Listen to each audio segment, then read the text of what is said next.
Welcome to everyone. We are here live from COP21. Let me introduce the IFMSA delegation.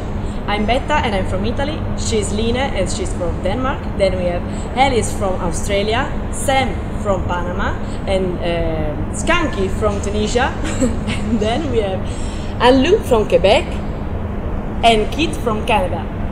So COP21 in Paris has seen an unprecedented coordination of action on climate change. We've seen over 150 world leaders joining together at the start of the conference to make statements on the importance of action. We've seen 185 countries submitting commitments for action on climate change beyond 2020. Hopefully in the next day or so, we will see a new agreement that will go into force in 2020. An important part of this agreement is the re-immersion of 1.5 degree target, a limit to climate change by the end of this century. But Paris is far more than a 20-page document. What we've seen here in Paris is far more than a 20-page document.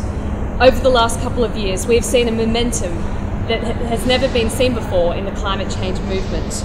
People from all areas of society have joined together to take their own action on climate change. And this action and this momentum is of equal importance as the agreement for the necessary action on climate change. Yeah. So we in the IFMSA delegation have been very busy for the last 2 weeks, as you can imagine. We've held multiple press conferences along with Youngo, the youth NGOs, where Alice and I have highlighted health in the agreement and the impacts of health in general from climate change. We've been involved in multiple side events. Betta presented on gender and climate change at a side event, and Skanda have been helping out in a lot of different side events, highlighting the work that IFMSA does and help to explain the link between health and climate change. Sam and I have done a webinar on climate change and health for a Latin American NGO called La Ruta del Clima. Me and Alice is today on the front page of the European Sting website with an article we did about the negotiations. We all helped out at the Global Climate and Health Alliance Climate Health Summit last Saturday. All the while, Alice has been busy writing articles for the Outreach magazine that she helped put together while doing radio interviews at weird times a day because it had to correlate with the proper times in Australia. All the while she was still an WHO intern and has been busy doing that as well, so really awesome work. And Lou, who was with us last week, have done radio interviews as well.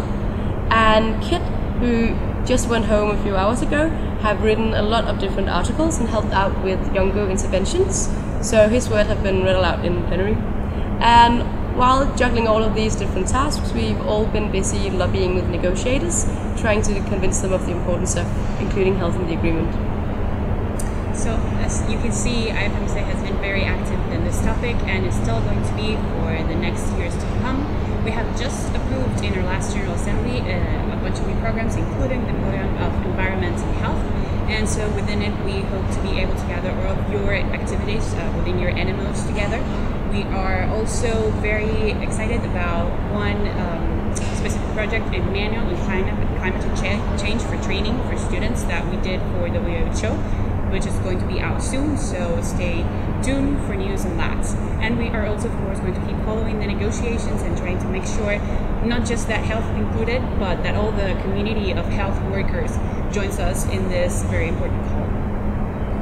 Yeah, so I'd like to thank the whole delegation for the amazing job that they have been doing, and thank you for following us throughout the blog posts that we've been sharing. And if you haven't read them, please have a look, because lots of exciting details and news in them. And this work will not stop here, so we'll be counting on you for your suggestions and feedbacks on how to improve the work of the delegation and the work of IFMSA in the climate change and health arena. So see you very soon. Bye-bye.